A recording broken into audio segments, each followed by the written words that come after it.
उपासक उपास्य देव के नाम रूप लीला धाम इसी में आसक्त हो जाए। भगवान की त्रिगुणमयी माया का प्रभाव नाम रूप लीला धाम में जो आसक्त चित्त हैं उन पर नहीं पड़ता। माया क्या है? एक भ्रम है। जो भगवान से विमुख हैं उन्हें अविद्या, अज्ञान, माया, अस्मिता, मोह, राग, काम ये सब आसक्त कर लेते, भ्रमित कर लेते हैं। यही माया है। अपने को देह मान लेना भ्रम, अपने को कर्ता मान लेना भ्रम, अपने को भोक्ता मान लेना भ्रम, अपने को स्त्री पुरुष जड़ चैतन्यवत संपूर्ण नानात्व, ये सब भ्रम। जासु कृपा सब भ्रम मिट जाई, गिरिजा स्वई कृपालु रघुराई। जिन भगवान श्री हरि के चरणों का आश्रय ले लेने से कृपा ऐसी होती है कि संपूर्ण भ्रमों का नाश कर देती है। नाम रूप लीला धाम, ये विश्वास कीजिए, संपूर्ण ज्ञान, संपूर्ण प्रेम, संपूर्ण योग इससे प्राप्त हो जाता है। अपने ज्ञान मार्ग में भी चले हैं, योग मार्ग का भी यत्किंचित गुरु कृपा से ज्ञान है, लेकिन जो विश्राम, जो परम लाभ, जो परम सुख प्रियाजू के गोरे चरणारविंद के आश्रय से वो अन्यत्र कहीं भी किसी भी साधन में झलका भी नहीं। 20 वर्ष कभी आंसू आए हों ऐसा स्मरण नहीं है। किसके लिए? वो मैं ही हूं। बड़ा कठोर वैराग्य में जीवन पर कहीं भी वो आनंद नहीं जो अनायास बिना प्रयास के गोरे चरणारविंद के भरोसे पे आने पर हो गया। इसलिए बड़े धन्य भाग हैं जो अपनी श्रवणेंद्री को बचा करके नाम रूप लीला धाम में आसक्त करते हैं चित्त को। नहीं तो ऐसी ऐसी चर्चाएं होती हैं जिनका कोई मूल आश्रित तो नहीं है और साधक भटक जाता है। और भटकते भटकते जब चित्त को निज आनंद नहीं मिलता तो फिर वो भोगों में ही रत रहता है। श्रीपाद प्रबोधानंद जी महाराज कह रहे हैं, बहुत ग्रहण करने योग्य बात, स्वकर्म स्रोतो भी सततमभितश्चालित ममुम प्रभो जीवम यत्र क्वचिदपि नयात्यंत विवशम परम त्वे त्वावन में भवतु भव दुखार्दित हृदोप्याविश्रांतम वृंदावन पद परिवास्तु रशना। ये सबके लिए बहुत ग्रहण करने योग्य बात है। कोई कोई श्लोक होते हैं स्थिति प्रज्ञ के लिए ही, कोई होते हैं धाम वासी निष्ठावान के लिए। ये श्लोक सार्वभौम सबके लिए है। कह रहे हैं स्वकर्मो स्रोतो भी सततम वितश्चालित ममुम। प्रभु मैं आपसे और कोई चाह नहीं रखता, एक बात केवल प्रार्थना कर रहा हूं, स्वकर्म स्रोतो भी, हमारे कर्म के परिणाम में हमें जहां भी रखा जाए। बहुत सुंदर बात है सबके लिए, क्योंकि सब कोई अखंड ब्रजवास या वृंदावन वास नहीं कर सकते। बड़ी बंधनमयी वृत्तियां हैं, कई कर्तव्य कर्म हैं, कई धर्म हैं, कई समस्याएं हैं, और सब कोई ऐसे भाव वाला भी नहीं हो सकता है। लेकिन सबको भगवत प्राप्ति करने का अधिकार है, सबको भगवत प्रेम प्राप्त करने का अधिकार है। तो कैसे प्राप्त हो? बहुत सुंदर इसमें ग्रहण करने योग्य बात सार्वभौम सबके लिए है। पहली बात तो यह समझना है, इस विश्व ब्रह्मांड में भगवान और भगवान के भजन के सिवा कोई तुम्हारे कर्म का नाश नहीं कर सकता। इसे दिमाग में लिख लो, चाहे डायरी में लिख लो, चाहे हृदय में बैठा लो। कोई भी त्रिभुवन में भगवान और भगवान के भजन के सिवा ऐसा नहीं जो तुम्हारे कर्मों को विध्वंस कर दे, कोई नहीं है। एक बार महर्षि ब्रह्म ऋषि विश्वामित्र जी ने त्रिशंकु जी के कर्म विधान को मिटाने की कोशिश की और कहा तुम्हें जो वशिष्ठ जी नहीं प्रदान कर सके वो मैं प्रदान करूंगा। और अपने मंत्र बल से, तपोबल से उन्होंने स्वर्ग भेजा। अनाधिकारी का स्वर्ग में प्रवेश नहीं होता है। अगर वो पुण्य बल से अधिकार भी प्राप्त कर लिया है लेकिन ब्रह्म ऋषियों की अनुमति नहीं है तो भी नहीं होगा। वशिष्ठ जी ने नकार दिया था त्रिशंकु को, विश्वामित्र जी ने भेजा, वहां से धक्का लगा के वापस किया गया, वो खोपड़ी केवल उल्टे टंग गए। तो उनका रुको मैं नई सृष्टि प्रकट करता हूं। उन्होंने कुछ नई सृष्टि की रचना शुरू की। जिस तपबल का संग्रह कर रहे थे, मेनका ने आके उस सारे तपबल को चौपट कर दिया। उन्हीं से शकुंतला का प्रादुर्भाव हुआ, जिससे दुष्यंत पुत्र महान बलशाली भारत भाग्य विधाता प्रकट हुए हो। भरत जी, उनका नाम, जो बाल्यावस्था में अश्व संचालन विद्या, राज्य विद्या सब ऋषियों से सीख चुके थे, संपूर्ण राज्य विद्याएं, और सिंहों के बालकों के साथ बलपूर्वक युद्ध करते थे। मेनका अप्सरा ने कुछ ही मिनट में उनके मन को अधीन करके सारी शक्ति क्षीण कर दी। आज भी त्रिशंकु उल्टा टंगे हुए हैं शास्त्र विधान के अनुसार। कोई किसी के कर्म को मिटा नहीं सकता, केवल भगवान और भगवान का नाम जप भजन, ये बैठा लो। चाहे जहां भाग के चले जाओ, माया के नाटक के सिवा सत्य वस्तु केवल श्री भगवान है। वो खुद अपने श्री मुख से कह रहे, मामेव ये प्रपद्यन्ते माया में ताम तरन्ते। इसमें किसी का कोई तर्क काम नहीं करेगा। ऐसा सामर्थ्यशाली कोई नहीं हुआ जैसे भगवान वशिष्ठ हुए, कोई सामर्थ्यशाली नहीं हुआ। ऐसा सामर्थ्यशाली कोई नहीं हुआ जैसे सदानंद जी हुए, जो विदेहराज जनक जी की गुरु पदवी पे विराजमान थे। लेकिन भगवान ने लीला करके दिखाई। दशरथ जी का मरण, भगवान का वनवास जाना, सिया जी का हरण, क्या इन महापुरुषों की कुंडली विचारने में कोई कमी रह गई थी? क्या ये सामर्थ्य में किसी भी तरह कम है? क्या ये रचना को बदल नहीं सकते? तो हमारी रचना को कौन बदल देगा जो हमारे भाग्य में लिखा हुआ है? इस शरीर के बनते समय जो भाग्य में लिख गया, जिस अवस्था में जो कष्ट भोगना है, वो पक्का है।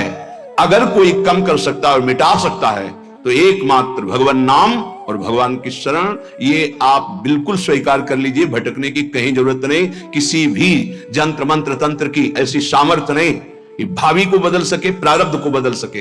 हां, हरि है ऐसे, तुरंत विभीषण पाछे मेला, सन्मुख राम सहयो सोई सेला।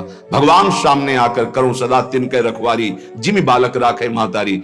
इस पे हमारा कोई तर्क नहीं है। वो कर तुम अकर तुम अन्यथा कर तुम है, वो सब कुछ बदल सकते हैं। बस एकमात्र भगवान और उनका भजन। स्वकर्म स्रोतो भी,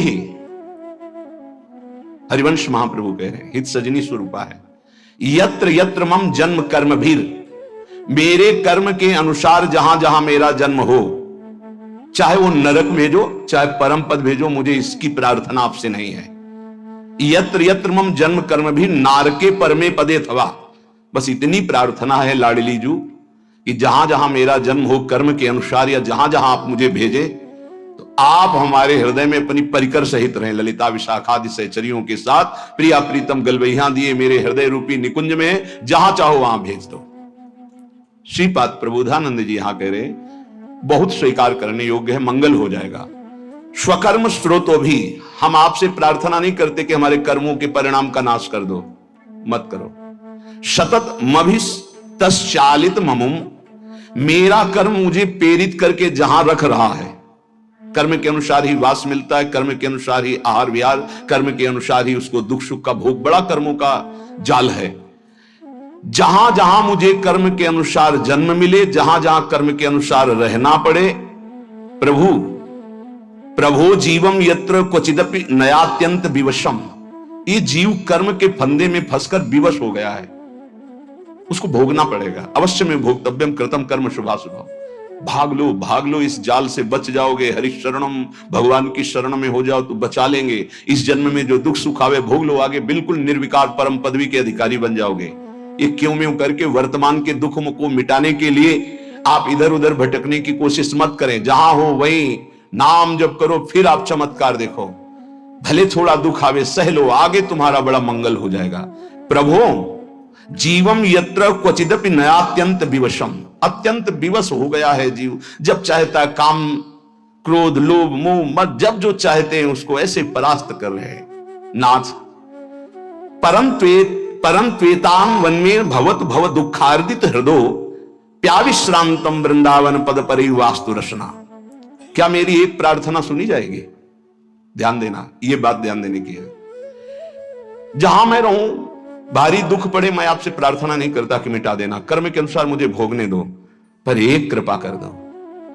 मेरी जिह्वा निरंतर वृंदावन में जिनका यश गूंज रहा है, वो राधा राधा राधा, वृंदावन वृंदावन वृंदावन ऐसा पुकारती रहे। ए भाई, बड़ी सार की बात है। इसमें क्या है, राधा राधा राधा आप उच्चारण करोगे, फिर आपको कोई दुख परास्त कर सके असंभव।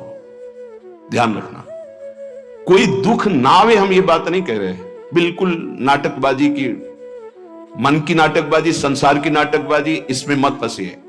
पक्का अवश्य में वो भोक्तव्यम कृतम कर्म शुभाशुभम, बड़े बड़े सिद्धों को भोगना पड़ा है। आप तो साधारण कर्म करने वाले, जिन्होंने असाधारण तप किया, असाधारण जो आप सोच नहीं सकते, उनको भी शारीरिक दंड भोगने पड़े, जो इसमें निश्चय कर दिए गए हैं। नाम यदि चल रहा है तो दुख का अनुभव नहीं होगा, ये बात ध्यान रखना। दुख की व्यथा नहीं होगी, असाध्य रोग, भारी कष्ट, भारी विपत्ति, लेकिन आपके आनंद में फर्क नहीं पड़ेगा यदि आपकी जिह्वा में राधा राधा। आगे परिणाम दुख की निशानी नहीं रहेगी, दुख का नाम नहीं रहेगा, ये बात विश्वास कर लीजिए। इसीलिए बहुत सुलझा हुआ ये सिद्धांत श्रीपाद कह रहे, प्रभु स्वकर्म स्रोतो भी सततमभि तश्चालित ममुम प्रभो जीवम यत्र क्वचिदपि नयात्यंत विवशम परम त्वेतावन में भवतु भव दुखार्दित हृदो। मैं दुखित हृदय से कह रहा हूं, जहां मेरा जन्म होने दो, जो मुझे भोगना है निश्चित भोगने दो, भाई एक कृपा कर दो कि वृंदावन में डाल डाल पात पात में, वायु के प्रवाह में भी, पशु पक्षियों के मुख से भी, जहां राधा राधा राधा गूंज रहा है, ऐसे वृंदावन में थोड़ी प्रीति हो जाए और हमारी रसना रात दिन राधा राधा राधा ऐसा रटे। नाथ इतना तो मुझे दे दो। और इतना मिलने का फल क्या है? बोले कदावा कश्यापि स्फुट नव कदम्बस्य विटपे स्फुरद गोपी भर्तु किमपि कलये स्मरवदनम कदा श्री राधाया कुसुम चय लोलंच ललितम करम वीक्षे वृंदावन भुवि लतौघे क्वचिदपि। जहां भी हो आप वहीं से, आप भजन में नहीं हो तो इसलिए विश्वास नहीं होगा। श्रीपाद करें कहीं भी हो गए, वृंदावन तुम्हारे ऊपर कृपा करेगा। पर यह जरूर है, पहले महापुरुष बाद में प्रिया प्रीतम, ये पक्का, ये ध्रुव सिद्धांत है। जब कभी किसी को प्रिया प्रीतम का साक्षात्कार होना होगा तो पहले रसिक महापुरुष का दर्शन होगा, और जब रसिकों के दर्शन होने लगे तो जान लेना धाम और धामी दोनों का सानिध्य मिलने वाला है। वो उपासक देखता है अचानक एक कदम्ब का वृक्ष है, सुंदर चौकी है, पुष्प बिछे हुए हैं, और लालजू कदम्ब की डाल पकड़े हुए देख रहे हैं किधर, कदावा श्री राधाया कुसुम चय लोलंच ललितम। आह, नेत्र लोलायमान चंचल हो रहे हैं प्रीतम की तरफ और पुष्प का चयन कर रहे हैं श्री जी। ऐसे दोनों युगल सरकार कदम्ब की वृक्ष पर डाल रखे हुए लाडलीजू की तरफ लालजू देख रहे हैं, और लाडलीजू सुंदर कुसुमों को, पुष्पों को चयन करती हुई बीच बीच में चकोरी की भांति लालजू की तरफ देख रहे हैं। क्या मैं ऐसा देख पाऊंगा? श्रीपाद कह रहे हैं ये उस राधा नाम जापक को जहां होगा वहीं उसको दर्शन हो। गीता वाटिका कहां है? गोरखपुर, वहीं से देख रहे हैं भाई जी महाराज, वहीं से राधा बाबा दिव्य लीला देख रहे हैं। भाई जी के प्रसंग में एक आता है कि एक कल्याण पत्रिका अंग्रेजी से छपती थी, कल्याण अंक जैसे निकलते से, तो वो कोई विदेशी पढ़ता था, उसने भाई जी की बताई हुई पद्धति से नाम जप शुरू किया। उसको एक दिन ऑफिस में श्री कृष्ण से बात हुई, वो भागा भागा वहां से गोरखपुर आया, गीता वाटिका भाई जी से मिला और कहा मुझे श्री कृष्ण मिले हैं। भाई जी की तो सिद्ध दृष्टि देखा, हाँ ये तो भगवत साक्षात्कार किए हुए। तो उनका भाई तुम बिना भक्तों के संग के, बिना धाम के ऐसे कैसे तुम विदेश में भगवान का साक्षात्कार? तो उन्होंने बताया हमने आपकी पत्रिका पढ़ी, उसमें नाम की महिमा, और नाम जब प्रारंभ किया तो नाम में सुख मिलने लगा। आपने जैसे जैसे कहा वैसे मैं कर रहा, मुझे श्री कृष्ण मिल गए। भाई जी ध्यानस्थ बैठे, क्या क्या तुमने देखा? वो बोलते जा रहे भाई जी सही का निशान लगा, हाँ ठीक, हाँ ठीक। विचार कीजिए, वो दूर देश में बैठे हुए बात संत की मान रहा है तो भगवत साक्षात्कार हो रहा है। श्रीपाद कह रहे हैं तुम जहां भी हो यदि राधा राधा राधा, तो इस कोटि का महाप्रेम में भगवत साक्षात्कार। इदम में किम भावी द्रुत कनक गौरक्ष विहरीन मणिश्यामो धामो द्वयमिहि मिथो शार्पित भुजम निरीक्षे तत्स्मेरम मम बहुविध प्रेम विस्तृतम सुखम पच्चाच्छाया द्वयमत पुरो मूर्छित यतिमाम। हाय मेरा सौभाग्य कब ऐसा होगा कि 7 कुंभ तन गोरी श्री प्रियाजू गौर कांति श्रीअंग से प्रकट हो रही, नवीन जलधर इंद्र नीलमणि की शी कांति, मणिश्यामम धाम, और दोनों युगल सरकार परस्पर मिथु शार्पित भुजम गलवहियां दिए हुए निरीक्षेतत स्मर मम, वो मेरी तरफ देख रहे प्रिया प्रीतम, और मंद मुस्कुरा दिए मेरी तरफ देखकर, तो मैं वहीं गिर करके मूर्छित हो गया। हाय कब पुनः ऐसा मुझे दर्शन प्राप्त होगा। ये नाम जापक को प्राप्त होता है। उपासक एक बात केवल समझ ले, यदि सब साधना हो रही हो, नाम जप निरंतर का अभ्यास नहीं है, तो इतना मलिन स्वभाव कलयुग पैदा कर देता है कि कोई भी साधना हृदय को पूर्ण रूप से सुरक्षित नहीं रख पाती। ये बात आप गांठ बांध लीजिए, ये बड़े अनुभव की बात, बड़े महापुरुषों की मिली हुई बात कह रहे हैं। और यदि नाम चल रहा है तो भारी से भारी प्रलोभन या दुख, दोनों बातें ध्यान कर लीजिए। भारी से भारी प्रलोभन और भारी से भारी दुख तुम्हें विचलित नहीं कर पाएगा। इस संसार में संघर्ष करके जीना है, कायरों की तरह नहीं मरना है। आप बात समझो, दुख से भागना नहीं, कहां भाग के जाओगे। सुख में इतना घमंड नहीं करना है, क्या घमंड करोगे नाशवान पदार्थों का। सुख का चाहे जितना प्रलोभन आ जाए नाम नहीं छोड़ना, और दुख का चाहे जितना भयावह स्वरूप आ जाए नाम नहीं छोड़ना। फिर आप देख लेना, सुख और दुख तुम्हें आकर्षित नहीं कर सकते, वो स्वयं नष्ट हो जाएंगे, तुम परमानंद में निमग्न रहोगे। इसमें बहुत बड़े महाभागवत का उदाहरण श्री ठाकुर हरिदास जी महाराज, इसी होली की पूर्णिमा को जो प्रतिपदा आती है, प्रेमावतार महाप्रभु श्री कृष्ण चैतन्य देव जी इस धराधाम पर प्रकट होकर के भगवान नाम रूपी अद्भुत सुख की वर्षा की, उन्हीं के पार्षद हैं ठाकुर भक्त हरिदास जी, जिसकी जिह्वा पे नाम है ए जगत पावन करने वाला। श्री कपिल भगवान से माता देहूती जी कहते, अहो बत्स्वपचतो गरीयान यज्जिह्वाग्रे वर्तते नाम तुभ्यम, ते पुस्तपस्ते जुहुः शश्नुरार्या, ब्रह्मानुचूर्णाम गृणन्ति एते।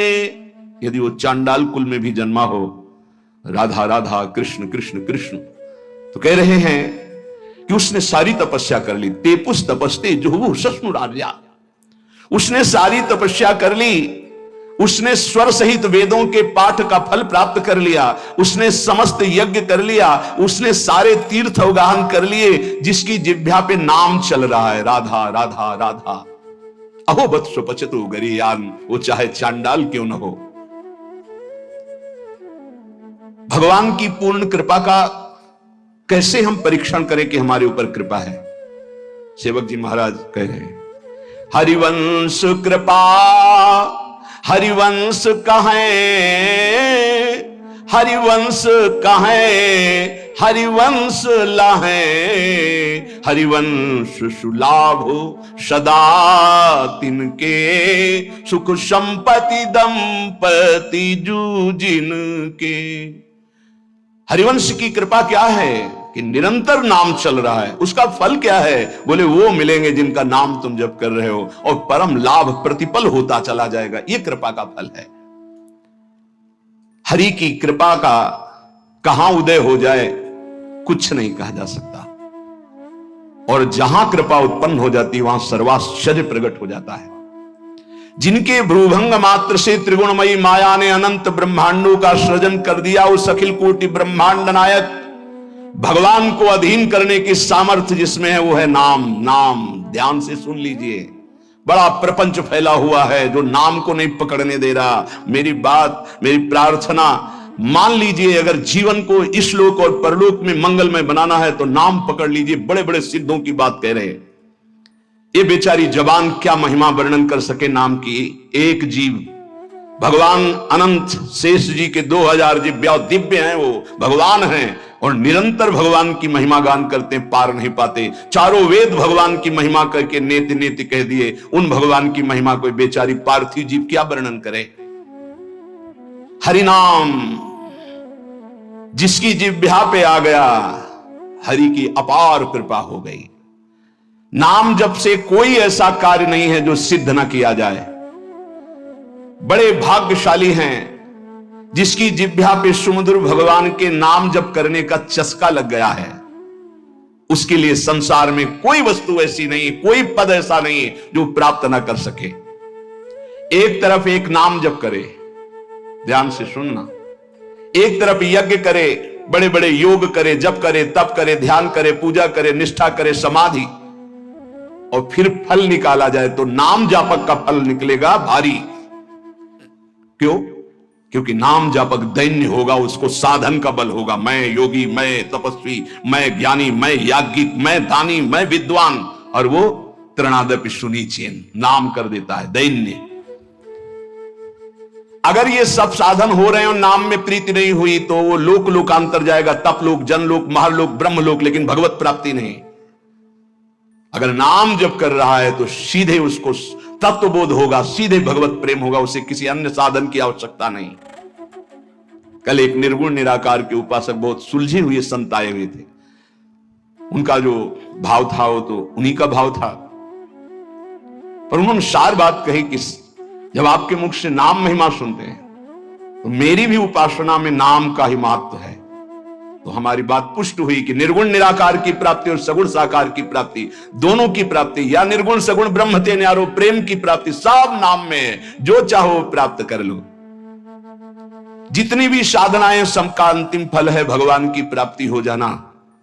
और भगवान की प्राप्ति होती निरंतर चिंतन से। निरंतर चिंतन में सहज वृत्ति नाम पैदा कर देता है। इसलिए भगवान नाम के समान त्रिभुवन में जितने भी शास्त्र और सिद्धांत हैं, कोई समानता नहीं कर सकता। नाम, जिन जिन बड़े महापुरुषों के वचन पढ़ो, सब में नाम। नाम में देश, काल, पात्र, जाति, वर्ण, समय, असमय, पवित्रता, अपवित्रता, इन किसी बातों का कोई नियम नहीं। जो जैसे जहां हो सब बोल सकते हो नाम।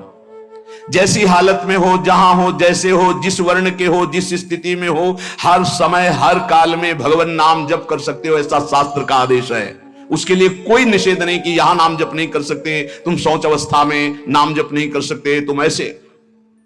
नाम जप से बड़े से बड़ा पाप और पापी तत्काल पवित्र हो जाते हैं। बड़ा नाम का महत्व है। अत्यंत नीच से नीच पुरुष यदि नाम जपना शुरू कर दे तो सर्व पूज्य हो जाएगा।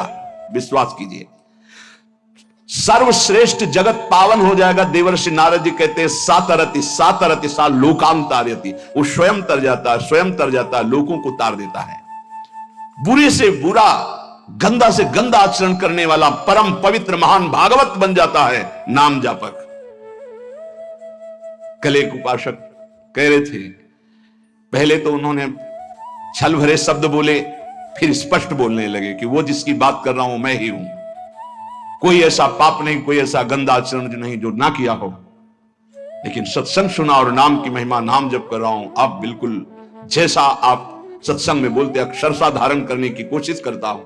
क्या मेरा उद्धार हो जाएगा? पक्का पक्का हो जाएगा। कह रहे बुरे से बुरा, नीच से नीच भी महान भगवत भक्त बन जाता है। नाम जपत कुष्ठी भलो, चुई चुई गिरे जो चाम। कबीरदास जी, कंचन देह किस काम की, जिह मुख निकसत नहीं राम। जिसकी जिह्वा से नाम नहीं निकल रहा, चाहे वो जितना बड़ी पदवी में हो, चाहे जितना सुंदर शरीर हो, किस काम का? शरीर रोग ग्रसित है, वो रामकृष्ण हरि जप रहा है, वो जगत मंगल करने वाला है।